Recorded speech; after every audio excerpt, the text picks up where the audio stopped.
Mabilisang balitaan, komprehensibo at totoo sa loob ng 1 minuto.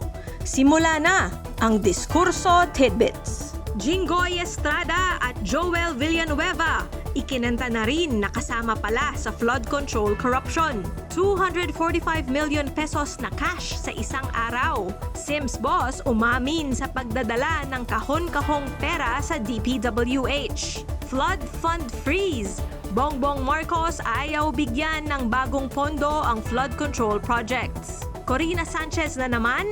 Netizens inurirat ang interview niya kay Sylvia Sanchez at sa marangyang buhay ng mga Atayde. Maine Mendoza dumipensa sa gitna ng alegasyon laban kay Arjo Atayde sa flood control projects. At Cecile Licad Up Close at Gallery Miranila all set on October 1. Balitang mabilis, komprehensibo at totoo.